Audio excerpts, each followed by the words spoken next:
마가복음 12장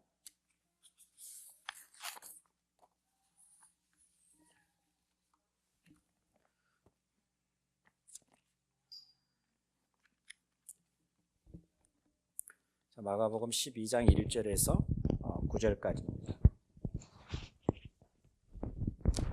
제가 가지고 있는 성경으로는 90페이지에 있습니다.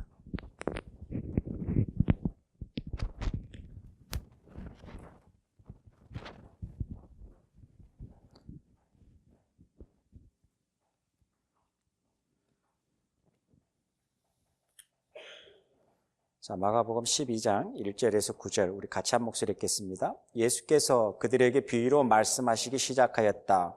어떤 사람들이 포도원을 일구어서 울타리를 치고 포도즙을 짜는 활을 펴고 망대를 세웠다. 그리고 그것을 농부들에게 새로 주고 멀리 떠났다.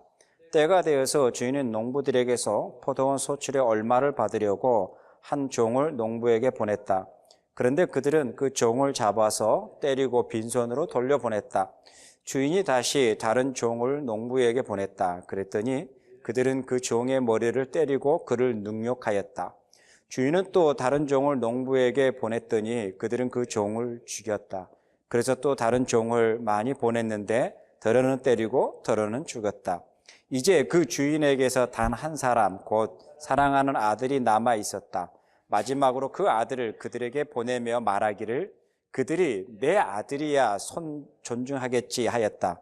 그러나 그 농부들은 서로 말하였다. 이 사람은 상속자다. 그를 죽여버리자. 그러면 유산은 우리의 차지가 될 것이다. 그러면 그들은 그를 잡아서 죽이고 포도원 바깥에다가 내던졌다. 그러니 포도원 주인이 어떻게 하겠느냐? 그가 와서 농부들을 죽이고 포도원을 다른 사람에게 줄 것이다. 아멘.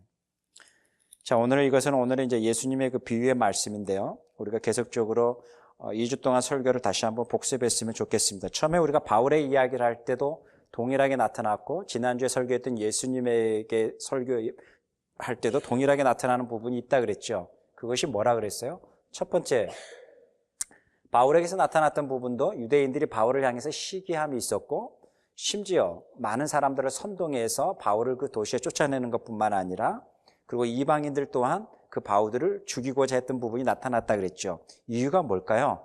바울이 자기들에게 유대인의 입장에서는 시기의 대상이 되었다라는데 그 시기가 뭔가라는 것을 우리가 좀 점검해 봐야 될 부분이 있고요.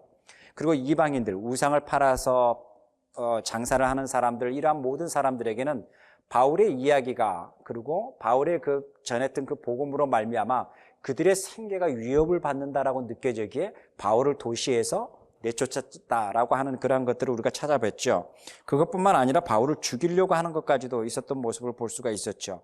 동일하게 이제는 지난주에 우리가 예수님의 모습에서 동일하게 이야기했던 부분이 마가복음에 마태복음 동일한 부분이지만 예수님을 신문했었던 빌라도 또한 어떤 모습을 발견했다고 누가는 저자에 그렇게 기록됐다 그랬죠. 그 종교 지도자들, 대제사장들이 시기하여 예수를 자기에게 넘겨줬다라는 그것을 기록하고 있는 성경의 모습이 있다라는 것은 무엇을 의미하고 있는가를 우리가 한번 생각해 봐야 된다라는 거겠죠. 결국 뭐예요? 바울의 이야기에서 유대인들이 시기하여라는 이것과 그 다음에 그 종교 지도자들이 빌라도에게 예수를 넘겨주면서 그 동일하게 바울을 신문했던 사람, 예수를 신문했던 사람들에게서 동일하게 나왔던 것은 이들에게는 죽일 만한, 사형을 시킬 만한 어떠한 죄를 찾을 수가 없다라고 하는데, 동일하게 그 성경의 저자는 무엇을 기록하고 있냐면 그들이 시기하여, 그래서 누가복음도 동일하게 그 대제사장과 종교 지도자들이 시기하여라고 하는 그 모습을 누가 알고 있었다? 빌라도가 알고 있었다. 빌라도는 그들이 시기하여 예수를 넘겨주었다라는 것을 빌라도는 알고 있었다라는 것이 지난주의 설교에 대한 부분이었습니다. 자, 오늘은 우리가 조금 다르게 생각해 봐야 될 거죠. 그러면 왜 그들이 예수를 죽여야만 했는가라는 거죠.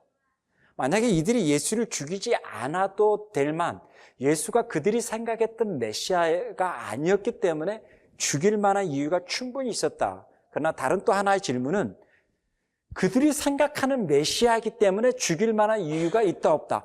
없다. 이 두 가지 질문이 우리들에게 있어야 된다는 거죠. 첫째는 뭐예요? 예수가 자기들이 생각하는 메시아였다. 종교 지도자들이 생각했던 메시아였다라고 한다면 죽일 만한 이유가 있나요? 없나요?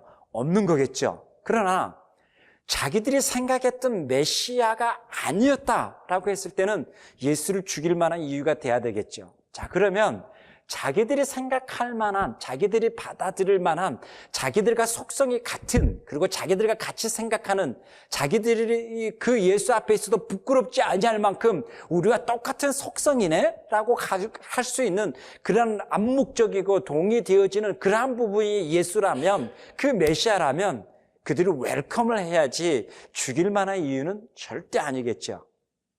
이게 이제 우리가 지금 풀어야 될, 오늘 우리가 설교에서 고민해 봐야 될 부분입니다. 피터 와그너라는 사회학자가요, 그 타당성 구조라는 사회 구조를 설명할 때에 이 타당성 구조에 대한 부분에는 무엇이 바르냐, 무엇이 옳으냐, 무엇이 참이냐, 거짓이냐라는 논리와 논제가 아니라 그 사회 구성 속에서 타당성의 구조는 암묵적으로 그것이 바르지 아니함에도 암묵적으로 서로 동의되어지고 암묵적으로 서로 이해되어지고 암묵적으로 서로 그러한 부분을 행해지는 부분들, 이것을 보면 사회학자의 부분 속에서 타당성의 어떤 구조, 이러한 부분 속에서 그 사회 구조 속에서 성공이라는 틀을 가지고 이야기했을 때는 암묵적으로 그 성공의 어떤 놀라운 결과를 낳기 위해서는 암묵적으로 어떠한 바르지 아니하는 것도 타당성 있게 서로가 동의해주고 이해해주는 사회적인 어떤 구조 틀, 이러한 부분에 대해서 사회학자가 지적한 부분이 있습니다. 동일한 거겠죠. 한 사회 구조가 오늘날 우리나라에서 나오는 사회뿐만 아니라 어떠한 모든 부분이 성공이라는 틀, 어떠한 성장이라는 틀이라는 큰 가치를 가지고 있다면 그것을 이루기 위해서는 암묵적으로 우리가 동의되는 부분이 있었죠. 뭐예요? 어떠한 것에 조금 실수가 있어도, 어떠한 부분 속에서 악을 조금 행했어도, 어떠한 부분 속에서 그 사람이 조금 몇백을 이렇게 했어도, 어떠한 부분 속에서 그 사람이 몇십억을 이렇게 챙겼어도 암묵적으로 서로 동의해주고 이해해주는 어떤 사회 구조, 어떤 사회 어떤 구조의 어떤 타당성들이 모든 사람들의 가치관 내면 속에 있는 거죠. 그래서 이미 우리 안에도 그것이 잠식되어 있는 내면이 뭔지 아세요? 한번 이렇게 생각해 보시죠. 아, 그래도 적게 해먹었네. 그것은 뭐예요? 이미 우리 안에 뭐가 구조가 형성이 됐어요. 암묵적으로 많이 해먹었다, 적게 해먹었다의 그 차이점이지, 암묵적으로 우리는 거기에 그래도 누구에 비해서 적게 해먹었네 라고 하면서 암묵적으로 동의해주고 이해해주는 구조가 우리 안에 이미 자리 잡아버렸다라는 거예요. 사회 안에서 우리가 삶의 부분 속에서 이것이 참이냐 거짓이냐라는 논리가 아니라는 거예요. 바울의 사건 이야기했었죠. 그 다음에 예수님의 사건 속에서 우리가 공통 부분이 뭐예요? 이것이 참이냐 거짓이냐 바르냐 바르지 않느냐라는 게 아니라 그들이 그것에 대한 대응하는 부분은 암묵적으로 뭐예요? 나에게 이것이 위협이 되느냐 안 되느냐, 지금 내가 가지고 있는 이 사회 모든 사회 부분 속에서 나에게 위협이 되느냐 안 되느냐라는 거겠죠. 나에게 위협이 된다라고 했을 때는 그것이 뭐예요? 시기심이 발동이 되고 군중을 선동하게 돼서 그것을 제거해야만 되겠죠. 그것이 참이냐 거짓이냐는 논리 앞에 그것이 참이기에 내가 이 부분 속에서 조금 위협이 된다 할지라도 이것이 참이라면 내가 참을 선택해야 되겠다라고 하는 사회적인 구조가 있는 것은 아니라는 거죠. 이것이 이제 우리가 오늘 본문에 대한 부분을 이해하기 위해서 오늘 포도원에 대한 비유를 바로 예수님이 설명하는 부분입니다. 이 비유를 보면 참 놀라운 게 있죠. 이 비유의 부분 속에서 좀 충격적인 부분이 있는데 농부들이 계속 그렇게 합니다. 능욕도 합니다. 그리고 종도 죽입니다. 그런데요, 마지막에 포도원에 있는 그 주인이 생각하는 것과 그 다음에 그 농부들이 생각하는 것은 너무나 다르다라는 것을 보여주고 있는 부분이에요. 이 구조를 한번 볼까요? 하나의 똑같은 그 예화이지만 이 구조에 보면 이렇게 이야기합니다. 2절에 보면 때가 돼서 주인이 농부들에게 모든 그것을 맡기고 이제는 거기에 나온 소출이 받을 때가 되어서 중요한 겁니다. 때가 됐다라는 거예요. 그러니까는 그들이 소출이 나하지 않은데도 그 주인이 농부에게 보내서 그 소출을 받아와라고 하는 것이 아니라 소출이 나올 때가 되어서 그리고 그 농부들에게 사람을 보내서 그것을 받아오려고 하는 부분이 시작이 2절부터입니다. 그래서 때가 되어서라는 단어가 시작됩니다. 그러고 난 다음에 보냈더니 3절에 보면 그 종들이 뭐예요? 그들이 뭐예요? 종을 잡아서 때리고 빈손으로 돌려보냈어요. 이것이 첫 번째죠. 빈손으로 돌려보냈죠. 그 다음에 두 번째가 어떻게 됩니까? 주인이 다시 또 다른 종을 농부에게 보냈더니 그들이 이제는 뭐예요? 돌려보내는 것으로는 아니고 머리를 때리고 그를 능욕시켰다라고 이야기를 하고 있죠. 그 다음에 세 번째 단계가 어떻게 되는 거죠? 그 다음에 이제 또 주인이 또 다른 종을 농부들에게 보냈더니 5절에 이제는 뭐예요? 그 종을 죽여버렸죠. 그러고 난 다음에 또 다른 종을 많이 보냈는데도 그를 때리고 죽였다라는 거죠. 자, 이 범죄의 구성이라는 거예요. 처음에는 뭐예요? 3절에 보니까 그를 잡아서 때리고 빈손으로 돌려보냈죠. 처음이 어려운 거겠죠. 그랬더니 두 번째는 뭐예요? 이제는 그것을 능욕을 하죠. 세 번째는 뭐예요? 죽이기까지 하죠. 계속적으로 일어나는 과정이 되는 거예요. 그러니까 뭐예요? 계속적으로 이 죄가 더 강해지고 그리고 그 구조가 만들어지는 거예요. 이것이 그 구조가 만들어지면서 시간이 지나면서 뭐예요? 그 농부들 마음속에 잘만 하면 어떤 생각이 들어요? 잘만 하면 이 농장이, 이 포도원이 잘만 하면 어떻게 되겠다? 내 것이 될 수 있겠다. 이런 마음이 이들 안에 자리 잡기 시작하는 거죠. 그와 반면에 주인의 마음은 굉장히 반대의 마음이 나타나는 것을 볼 수가 있어요. 6절 한번 볼까요? 이제 그 주인에게 단 한 사람, 그 사랑하는 아들이 남았는데 마지막으로 그 아들을 그들에게 보내며 말하기를, 그러면서 주인의 마음이 여기서 표현됩니다. 그들이 내 아들이야 어떻게 하겠다고요? 존중하겠지. 그들이 내 아들이야 존중하겠지. 이 말을 다른 말로 표현해 볼까요? 우리식으로. 그들이 내 아들이 자라면서 같이 그 안에서 성장되면서 같이 생활했던 이들이니까 내 아들을 또 알고 있기 때문에 설마 내 아들을 때리고 능욕하지는 않겠지. 내 아들은 그래도 존중하겠지. 내가 보냈던 종들이야. 그들이 몰랐으니까 그럴 수도 있겠고, 그들이 그 종들을 또 모르는 사람이니까 그럴 수도 있겠지만, 함께 성장됐고 그 농부들의 자녀들과 같이 성장됐던 내 아들들, 내 아들이야. 그들이 존중하겠지. 이게 누구의 마음이에요? 농장 주인의 마음이에요. 이렇게 마음이 다를 수 있을까요? 그런데 이렇게 마음이 끝과 끝에 다른 점이 있다는 거예요. 자, 이래서 주인이 보냅니다. 그런데 어떤 결과가 나왔습니까? 이 예수님이 비유를 이 이야기를 하는 거예요. 이것을 보면서 하나의 사회 구조 안에서 제가 어떻게 그 구조 안에서 암묵적으로 서로가 동의되어지고 서로가 동의되면서 암묵적으로 어떤 구조가 형성되는가를 보여주는 틀인 거죠. 자, 이 틀을 보면서 이제는 이 렌즈를 가지고요, 좀 구체적으로 우리가 성경을 찾아보면서 생각을 해봤으면 좋겠습니다. 마태복음 15장 2절과 3절입니다. 마태복음 15장 2절과 3절.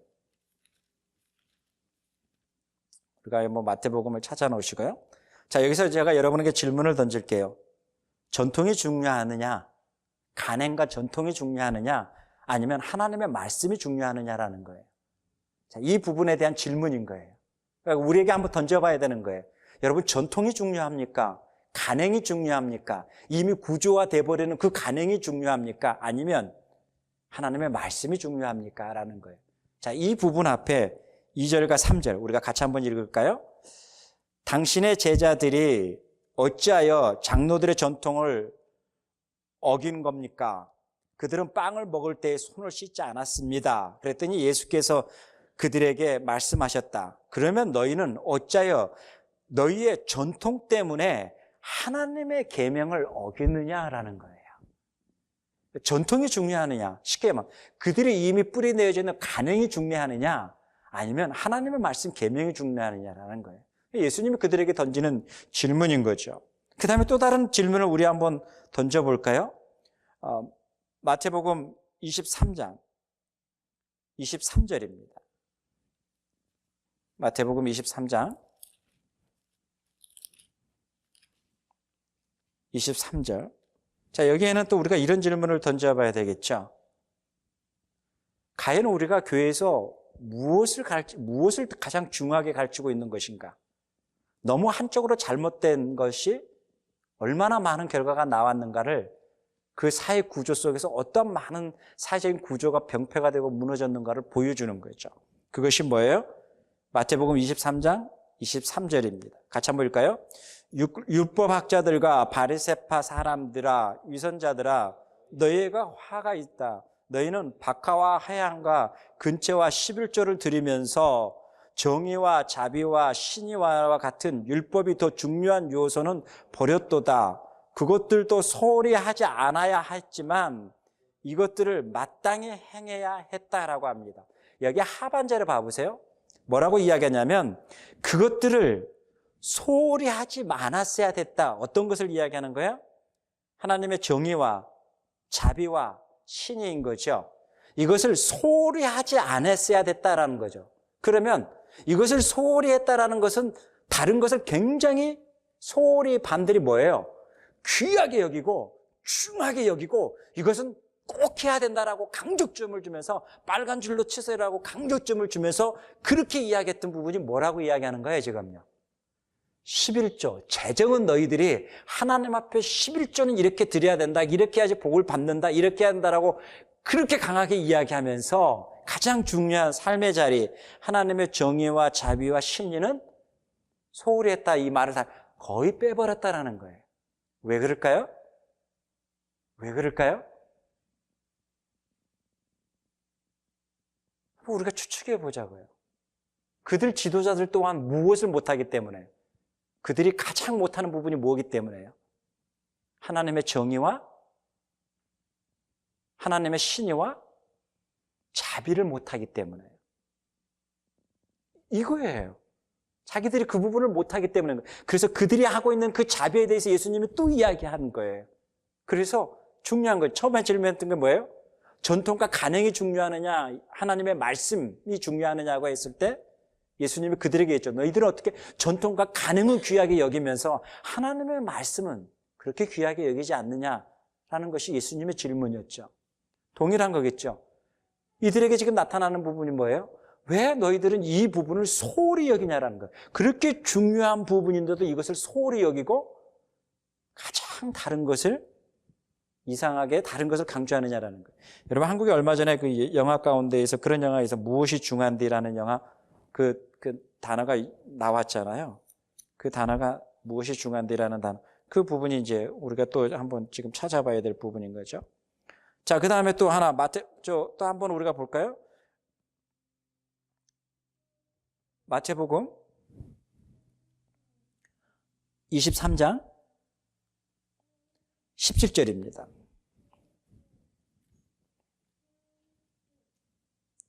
자, 마태복음 23장 17절. 자, 여기에서 우리가 중요한 게 뭐냐면 또 이러한 질문을 던져보야죠. 무엇이 가장 나에게 중요하게 생각하고 있는가라는 거예요. 이런 모든 구조 앞에 내가 무엇을 가장 중요하게 생각하고 있느냐라는 이 질문을 우리에게 한번 던져봐야 되는 거예요. 자, 그러고 난 다음에 우리가 같이 한번 17절 읽을까요? 어리석고 눈먼 자들아, 어느 것이 더 중요하냐? 금이냐? 그 금을 거룩하게 하는 성전이냐라는 거예요.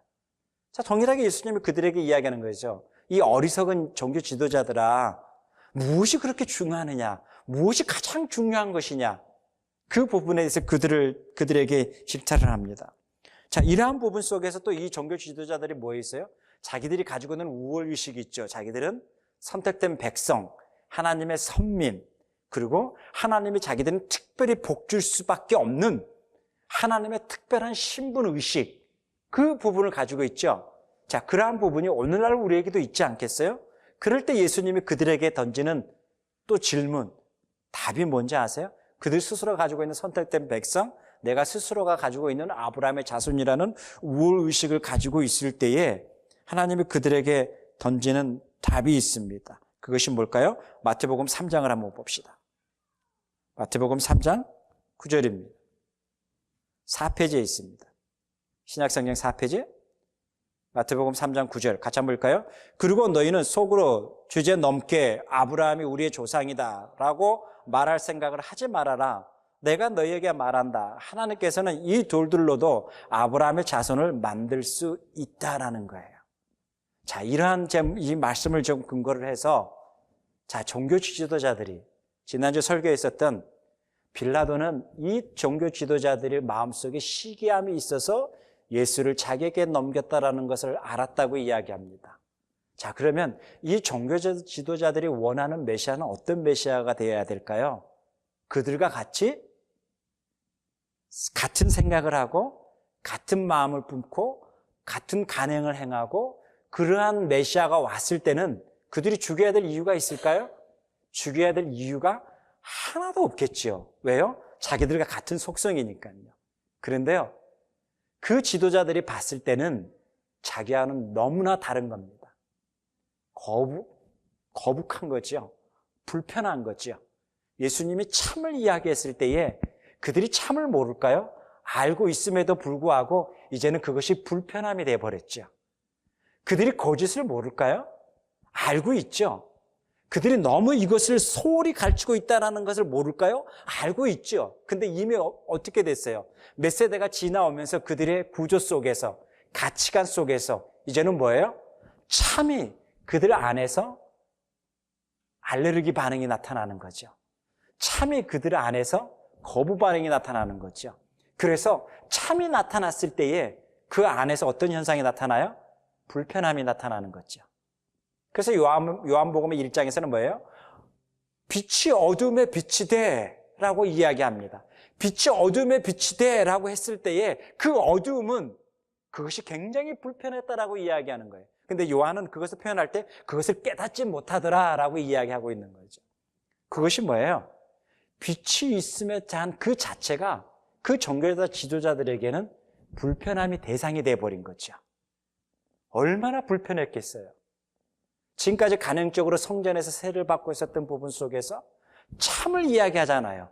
예수가 자기의 논리로 이야기하지 않고 자기의 논증으로 이야기하지 않고 그 율법을 가지고 그들이 가지고 있는 여호와의 율법을 가지고 모세의 율법을 가지고 예수님이 이야기하고 있잖아요. 그런데 그 율법을 끌어안고 있는 그들에게는 얼마나 많이 불편함이 대상이 됐겠어요. 그러게 그들 마음속에 어떤 마음이 들겠어요? 이 포도 농부에서 나왔던 비유처럼 죽이고 싶어하는 마음이 생기지 않겠어요? 그 예수가 죽으면 다 끝날 것 같다라는 생각이 들지 않겠어요? 야, 저 주인의 아들마저도 죽이면 이제는 우리께 되겠다라고 하는 확신이 들지 않았겠어요? 잘만 하면 이 농장이 모두 우리 것이 될 수 있겠다라는 그 확신과 그 감격이 그들을 충만하게 만들지 않았겠어요? 그래서 아들마저도 우리가 죽이자라고 하는 대범한 모습들이 나오지 않았겠어요? 그 구조 속에서, 그 가치관 속에서요. 동일한 거겠죠. 종교적 지도자들뿐만 아니라 그 모든 마음 속에서 예수를 죽이고자 하는 그 마음이 그들 안에서 예수만 없으면, 저렇게 가르치는 예수만 없으면, 저렇게 가르치는 예수만 없으면 그들이 하고 있는 간행에 무슨 문제가 되겠어요? 그들이 강행하고 있는 그 모습 속에 어떤 질타를 받을 수 있는 부분이 있겠어요? 이미 그것이 사회 구조가 됐고 이미 그것이 모두를 암묵적으로 가고 있는 부분인데 예수만 없으면 모든 것이 해결되겠죠. 그러게 그가 어떤 결정을 할까요? 예수를 죽이고자 하는 마음이 생길 수 있겠죠. 예수를 죽이고자 하는 그 마음. 그런데 빌라도가 그것을 너무 정확하게 누가복음의 표현을 이야기하면 알잖아요. 빌라도는 그 지도자들이 그러한 것들을 모습 속에서 예수를 죽이고자 하는 시기심으로 가득 찼다라는 것을 빌라도는 알고 있었다라는 것을 누가는 정확하게 기록하고 있잖아요. 그래서 빌라도는 그들이 시기하여 예수를 죽이고자 한다라는 것을 알고 있었다라고 성경이 기록하고 있다 그러잖아요. 자, 이러한 부분 속에서 그들이 생각했던 메시아는 아니었죠. 그런데요, 그 메시아는 그들이 생각했던 메시아는 아니었지만 그 메시아는 참이었다라는 것입니다. 그 메시아는 참이고 진리였다라는 것이죠. 그들의 입맛에 맞고 그들의 사회적인 구조와 전통과 가능에 맞는 동의되어지고 다시 확증되어지는 메시아는 아니었지만 참을 이야기했고 진리를 이야기했던 메시아다라는 거예요. 그것이 뭐예요? 그들로 하여금 예수를 죽이고자 하는 그들의 모습이었다라는 거예요. 그것이 죄라는 거예요. 죄의 속성은요, 시기심에 유발도 되지만 참이 나타났을 때에 그 참에 대해서 시기심이 일어나고 그 참에 대해서 거부 반응이 일어나는 게 죄의 속성이라는 거예요. 그리고 죄의 속성은 어떤 반응이 나오나? 이것이 나에게 유익을 준다면 이것이 거짓을 할지라도 이것을 참인 것처럼 둔갑시켜서 갈 수 있는 것이 죄의 속성의 모습이었다라는 거예요. 이것이 뭐예요? 바울의 모습 속에서 찾아봤었고 예수님의 심판의 모습 속에서도 찾아봤었고 오늘 이 종교의 모든 지도자들의 모습 속에서 예수님이 이야기하는 모습과 그 다음에 이 종교 지도자들이 가지고 있는 모습과는 너무나 다른 그림이었다라는 것을 주 DNA를 우리가 한번 볼 수가 있다라는 거예요. 자, 이런 모습 속에서 그들이 원하는 메시아가 아니었기에 예수를 죽일 수밖에 없었던 사회적인 구조, 사회적인 모습들이었다는 거예요. 자, 이런 속에서 이제 예수를 죽이기 위해서는 무엇을 이용하게 되죠? 군중들을 선동하기 시작을 합니다. 그래서 군중들을 선동하고 폭동이 일어나게 되고 그리고 그 잘못된 것으로 군중을 선동해서 그 군중들은 어떤 일을 벌어지죠? 예수를 십자가에 못 박혀 죽이라라고 군중들은 외치게 되는 거죠. 군중들이 뭐 잘못됐다라는 게 잘했다라는 것이 아니라 가장 중요한 게 뭐예요? 이 군중들을 선동하는 이들이 너무너무 가슴 아프다라는 거예요. 이것이 오늘 포도원 비유에서의 지금 이 포도원 비유에서 나오고 있는 모습과 다르지 않다라는 거죠. 자, 그러면 이제 우리들에게 한번 던져봐야 될 질문이 있지 않겠습니까? 어떤 질문이겠습니까? 우리 속에서는 예수님이 가르쳤던 이 그림들, 예수님이 말씀했던 이 DNA들이 우리 안에는 거부 반응이 나타나지 않습니까? 우리 안에는 불편하지 않습니까? 이 종교 지도자들처럼 우리 안에는 불편한 모습으로 작용하고 있지, 화학적인 반응이 나타나고 있지는 않으십니까? 비록 내가 바르지 아니하지만 그 예수님의 참 모습, 참 진리의 모습 속에 나의 모습을 다시 점검하면서 갈 수 있는 우리의 건강한 그리스도인들의 모습들은 있습니까? 정말 예수의 그 모습 앞에 그 종교자들 지도 모습과 그 다음에 나의 모습과 과연 차이점은 있습니까? 이것이 우리들의 점검해야 될 부분이라는 거죠. 나는 너무 한쪽으로 소홀히 되고 있는 부분은 아닌가? 나는 너무 한쪽으로만 잘못도 치우쳐 있는 부분이 아닌가라는 거예요. 우리가 잘 기억해야 될 것은 예수님은 너희들이 잘못 가르쳤다라는 게 아니라 너희들이 너무 한쪽으로 잘못 소홀히 됐다라는 부분을 이야기하는 거죠. 그러한 부분 속에서 그들이 얼마나 많이 잘못되어 있는 건가에 대해서 이야기하는 부분. 심지어 마태복음 5장 6절에서 보면요. 심지어 그들이 그 부모를 공경하지 아니하는 부분. 그 부모에게서 못한 부분 속에서 더 물질을 많이 하거나 부모를 공경하지 않아도 된다라고는 잘못된 그 한쪽으로 치우쳐 있는 그 가르침에 대해서 아주 질타를 하고 있는 부분이죠.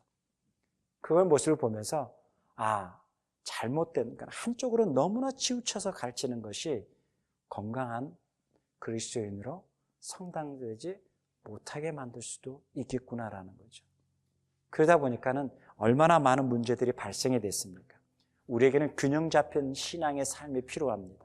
가정이나 직장이나 교회 공동체, 그리고 우리에게 균형 잡힌 삶의 부분 속에서 우리가 한쪽으로 집중되어 있는 삶의 모습이 있어야 됩니다. 그것이 뭘까요? 하나님 앞에 초점을 맞추는 삶이라는 것이죠. 그래서 한번 여러분 그런 생각해 보지 않으세요? 시간과 때가 되면 밥 먹으러 가자, 시간과 때가 되면 먹으러 가야지라고 해서 연락도 하고 이라고 하지 않아요. 근데 그 부분을 이렇게도 한번 적용해 볼 수 있지 않겠어요? 시간과 때가 되면 나도 주의 말씀에 집중해야 되겠다, 주님의 말씀의 양식을 먹어야 되겠다라는 데에 대해서는 그만큼 무게를 두고 있지 아니하는 게 지금 우리들이 가지고 있는 삶의 모습일 수도 있다라는 것이죠. 우리를 건강하게 하는 것이 뭔가라는 거예요. 여러분, 스낵과 푸드의 차이점이 뭔지 아시죠? 스낵과 푸드의 공통점은 뭐냐면 포만감을 줍니다. 먹고 나면. 허기진 것이 없고 포만감을 줍니다. 그러나 가장 큰 차이점이 뭔지 아세요? 스낵은 우리의 모든 세포들을 건강하게 하지는 않습니다. 바르게 성장하는 게 만들어주는 아닌 거죠. 그냥 스낵에 불과한 거죠.